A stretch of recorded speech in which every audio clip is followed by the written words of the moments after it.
नमस्ते साथियों, स्वागत है आपका एक बार फिर से इम्पोर्टेंट पीवाईक्यू की सीरीज में। और आज एक important question profit and loss के टॉपिक से आपके लिए लेके आया हूं, जो कि पिछली एग्जाम में आया हुआ था। और इसी टाइप के क्वेश्चन एग्जाम में घुमा फिरा के आपको मिलते हैं, तो आपको कॉन्सेप्ट पता होना चाहिए, आपको क्वेश्चन को कैसे सॉल्व करना है। क्योंकि कई क्वेश्चन में हम इसको इससे ऑप्शन से कर सकते हैं, कहीं लॉजिक से कर सकते हैं, कहीं ट्रिक लगा सकते हैं। तो कई तरह के हमारे पास ऑप्शन होने चाहिए जब हम एग्जाम में बैठते हैं। तो ऐसे ही क्वेश्चन मैं आपको करवाता रहता हूं कि किस टाइप के क्वेश्चन को किस तरह से हैंडल करना है। ठीक है, तो आइए आज हम क्वेश्चन देखते हैं प्रॉफिट एंड लॉस का। ठीक है, तो बहुत इंपॉर्टेंट क्वेश्चन है, पिछले एग्जाम में आया हुआ है ये। ठीक है, तो इंग्लिश और हिंदी दोनों लैंग्वेज में हम इसको सोल्व करेंगे और प्रॉफिट एंड लॉस का क्वेश्चन देखते हैं। The ratio of the cost price of article X and Y is 3:7. A man earns a profit of 14% by selling X and losses 11% by selling Y.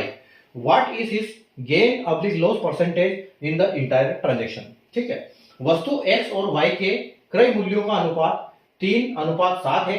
एक व्यक्ति X को बेचकर 14% लाभ कमाता है और Y को बेचकर 11% की हानि उठाता है। पूरे सौदे में उसका लाभ या हानि प्रतिशत क्या है? ठीक है, तो यहां पर देखो, जब भी आपके पास ऐसा क्वेश्चन आए कि जहां पर आपको दो चीजें दी हुई है और दोनों के क्रय मूल्यों का अनुपात दिया होता है। ठीक है, यानी कि हम जैसे आप बोर्ड पे देख सकते हो कि आपको दिया है एक्स और वाई और इनका अनुपात दिया हुआ है। ठीक है, तो अनुपात कुछ भी हो सकता है, 3:7 बोला है तो 30:70 हो सकता है, 300:700 हो सकता है, 3000:7000 हो सकता है। ठीक है, जो भी हो। ठीक है, आपको अनुपात दिया है। प्रॉफिट बोला है आपको 14% के प्रॉफिट पे बेचा है 3 इसको एक्स को, और जो यानी कि जो 3 में खरीदा था 3x, उसको हम मान सकते हैं कि 3x जो 3x में खरीदा था उसको 14% के लाभ पर बेचा हुआ है, और 7x में जो खरीदा था उसको 11% की हानि पर बेचा हुआ है। तो इंटायर ट्रांजेक्शन में उसका क्या लाभ हुआ या हानि हुआ है और कितना हुआ है, ये आपसे पूछा गया है। ठीक है, तो देखो आपको पास ऑप्शन भी दिए हुए हैं जिसमें 2 लॉस के और 2 गेन के हैं। ठीक है, तो जब भी आपको ऐसा क्वेश्चन आए कि आपके 2 आर्टिकल हैं आपके पास और उनका रेशियो दिया हुआ है, तो आपको क्या करना है, उसको 100 बना देना है। जब उसको 100 बना दोगे तो बहुत आसानी से आप उसको सोल्व कर पाओगे। ठीक है, यानी कि हम इसको कर देते हैं कि 30 + 70।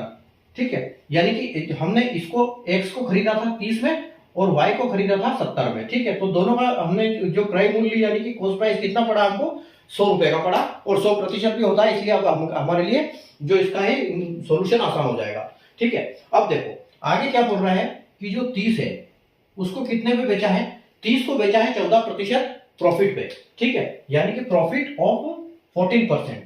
ठीक है, ऑफ बाय सेलिंग एक्स। ठीक है, बाय सेलिंग एक्स यानी कि एक्स को उसने बेचा है 30 को, जो 30 में हमने खरीदा था उसको 14, यानी कि 100 प्रॉफिट, यानी कि 100 पे 14, तो हम बोल सकते हैं कि 114/100। ठीक है, आपका ये एक्स का हिसाब किताब हो गया। और उसके बाद वाई का हिसाब किताब क्या है कि 11% सेलिंग, और ये बोल रहा है कि लॉस। ठीक है, तो लॉस जब बोलते हैं तो 100 से कम, तो हम बोल सकते हैं कि जो 70 था, ठीक है, जो हमने 70 रुपए में खरीदा था वो आपने बेचा 11 रुपए कम में, घाटे में, ये 189/100। ठीक है, बस अब इसको सोल्व कर लो, आपका आसानी से आंसर आ जाएगा। तो अगर 1 0 से 1 0 गया और यहां पर भी आपका 1 0 से 1 0 गया। ठीक है, अगर हम 114 का मल्टीप्लाई करेंगे 3 में, ठीक है, तो क्या हो जाएगा, ये 342 हो जाएगा। तो ये आपका 342, और यहां पर एक 10 बचा हुआ है, ये नीचे चल रहा है। ठीक है, इसके साथ प्लस है। उसके बाद 7 × 89। अब देखो कहीं कहीं हम जो कैलकुलेशन आसान होता है और कहीं कहीं थोड़ा सा मुश्किल होता है। तो जब इस टाइप के क्वेश्चन आते हैं तो हमको क्या करना है, उसको सोल्व करने के लिए, मल्टीप्लीकेशन करने के लिए इसको बेस 100 मानना है कि अगर हम 100 को 700 से मल्टीप्लाई करेंगे तो हमें 700 आएगा, लेकिन यहाँ पर कितने कम है, 100 से 11 कम है। तो 11 को भी हम 7 से मल्टीप्लाई करके उसको डायरेक्ट उसमें से 700 में से माइनस कर सकते हैं। तो आपको 700 में से 100 में से 100 का मल्टीप्लाई 7 से किया तो 700, और जो आपके 11 कम है तो 11 का मल्टीप्लाई 7 से किया यानी 77। 700 में से 77 आप माइनस करोगे तो आपको बचेगा 623। ठीक है, तो आप बोल सकते हैं कि इसका जो आपको एक मिलेगा मल्टीप्लीकेशन का ये, तो 623, और यहाँ पर भी आपका नीचे चल रहा है 10। ठीक है, अब इस जीरो को हटाने के लिए हम क्या करेंगे, एक जीरो हटाएंगे तो यहाँ पर डेसिमल आ जाएगा, यहाँ जीरो हटाया तो यहाँ पर डेसिमल आ जाएगा।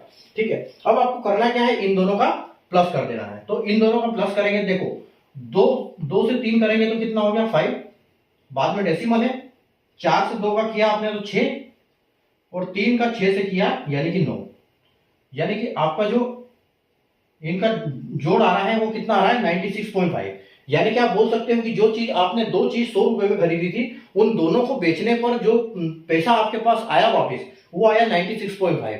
तो 96 आया यानी कि हानि हुई, तो जो गेन है तो यहाँ पर कहानी इनकी खत्म हो जाती है, क्योंकि ओवरऑल तो नुकसान ही हुआ है। और नुकसान कितने का हुआ है, 100 से कितना कम है, तो आप कहोगे कि सर ये 3.5 कम है, तो लॉस यानी कि 3.5 ही आपका करेक्ट आंसर हो जाएगा। ठीक है, तो इस टाइप के क्वेश्चन जब आपके रेशियो के साथ दिए होते हैं दो आर्टिकल के, और एक लाभ में होता है और एक हानि में होता है, तो उसको इस विधि से करना है, इस मेथड से करना है, ताकि आपको जल्दी से जल्दी आप सोल्व कर पाओ। ठीक है, तो ऐसे इंपॉर्टेंट क्वेश्चन के साथ हम जो ट्रिक से करते हैं या इनको फॉर्मूले से करते हैं, कैसे भी करते हैं, जल्दी से जल्दी हम इनको कर पाए, इसलिए आप चैनल को सब्सक्राइब कर लीजिए, क्योंकि इस टाइप के क्वेश्चन आपके लिए मैं रोज लेके आऊंगा जब तक आपका CBT2 का एग्जाम होगा। यानी कि आप ये मान सकते हो कि जुलाई के आसपास संभव है एग्जाम, क्योंकि 3 महीने के आसपास रिजल्ट आता है, तो आपके मार्च एंड में 27 मार्च को एग्जाम CBT1 खत्म हुई है।